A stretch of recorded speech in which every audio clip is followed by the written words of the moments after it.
Hey folks, this is Mike Zlotnik, and this is Tempo Growth Fund LLC Fall 2025 Investor Update. I'll try to keep it as brief as possible. There is a report that should be coming out momentarily.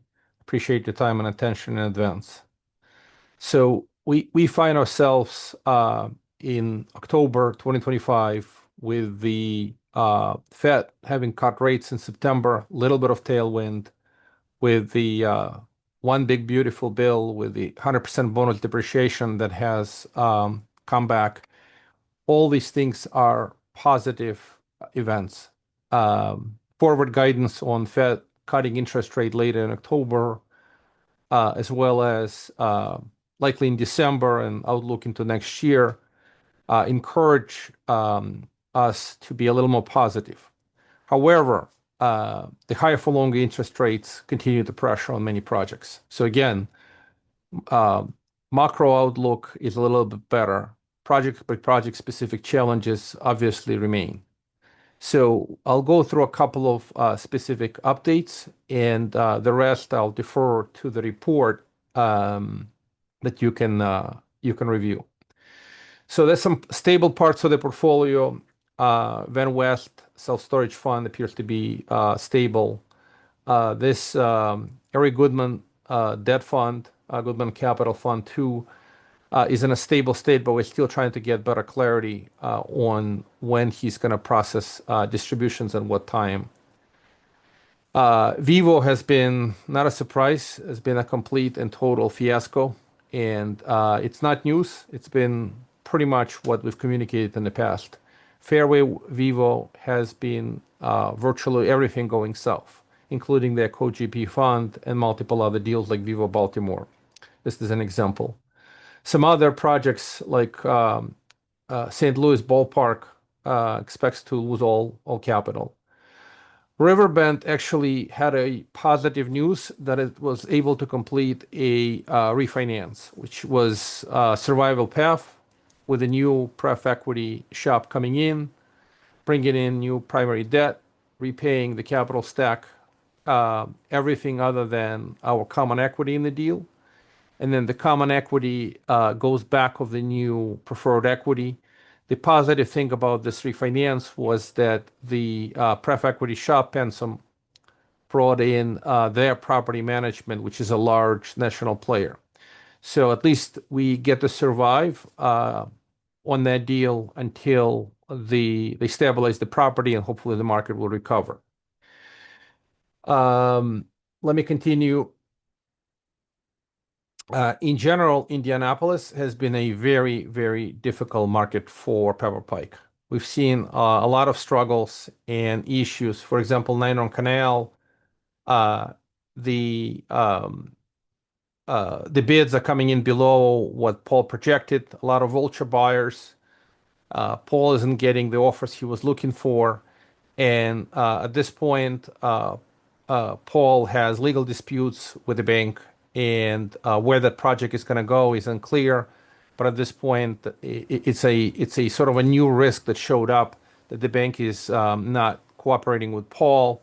He raised new mezz debt on that deal, and the bank is not playing along. So we will see where that goes, but that project is a challenge. It's also an Indianapolis property. In Michigan properties, Paul is doing meaningfully better. He's got a strong manager, LR Management, and Michigan 2 property, Cherry Hill and Green Trees, Oak Park and Stevenson are in much better position as an example. So again, we're more cautiously optimistic about Michigan properties than Indianapolis properties. Yeah, Sandstones is yesterday's news. That project is a complete loss. Maplebrook is also in Michigan, and that property is still a significant struggle, but it's gradually working through the process under LR management, with the LR trying to push the occupancy to stabilization by the end of the year. A62, it's also in Indy. There's some ongoing challenges, so that will continue to be a concern. With Eric Goodman, 5153 73rd Street, that project continues to progress. I actually have a visit scheduled with Eric later this week. Hope to visit the property, get some fresh pictures, and we'll have an update. As far as I know, it's progressing through its business plan. Lake Castleton is in Indy. Unfortunately, that property has run out of money completely. There's no more capital to pay the mortgage. It's going into receivership. Paul is still trying to renegotiate with the bank or negotiate with the bank to find a deal similar to Riverbend. But the challenge is these properties are, even though they're 10 minutes apart from each other, but they're different. Paul bought Riverbend in June of 2020, while Lake Castleton, he bought it in March of 2022 at a different market timing. So Riverbend justified refinance. Lake Castleton, Paul is struggling to find preferred equity player who'll give him terms similar to Riverbend, and then he needs the bank to play along. He actually told me on a call that we held with his team just a week ago that he has a potential player, but he needs the bank to take a $10 million haircut. Or at least cooperate and defer, and the bank is not playing along at this point. The offers that have come in on Lake Castleton are all below primary mortgage balance, and it's virtually impossible to see any recovery on the deal unless Paul can work out some kind of a deal with a bank and a new pref equity player. So Lake Castleton is not looking good. Spanish is also in a concerning situation, although in the last call, Paul said that he believes that he has better chances of finding a deal on Spanish than on Lake.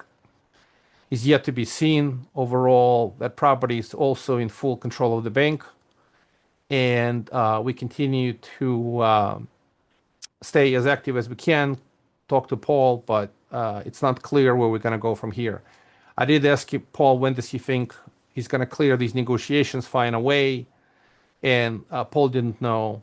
But next, let's call it 60 days are critical. If he is able to structure something, maybe some of these projects will have a chance. If he can't structure, then the banks will seize these assets, and the recovery will be close to impossible.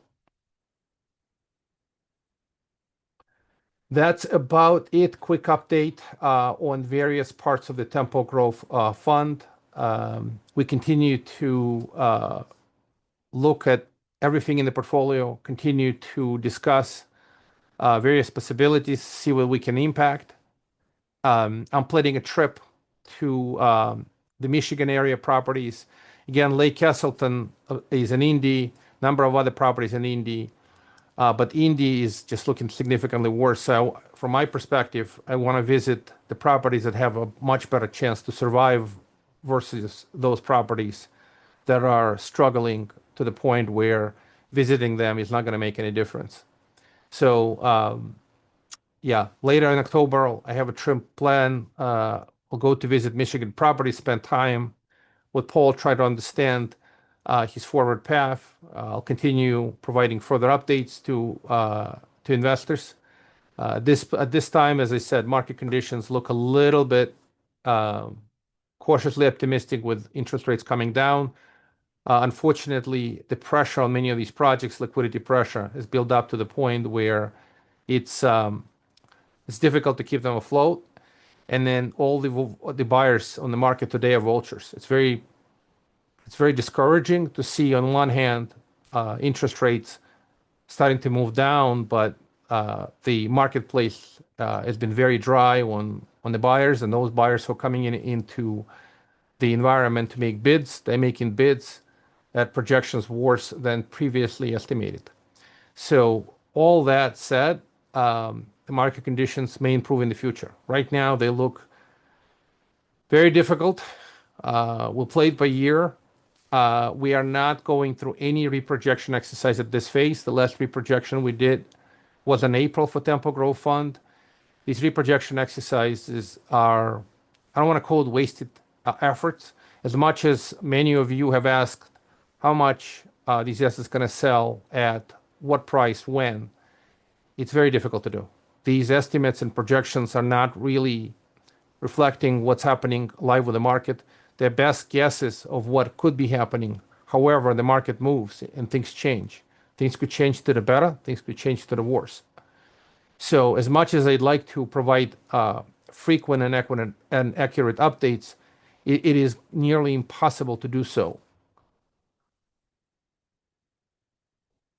So, we will probably stick with once a year, our best guesstimate of where things could be going.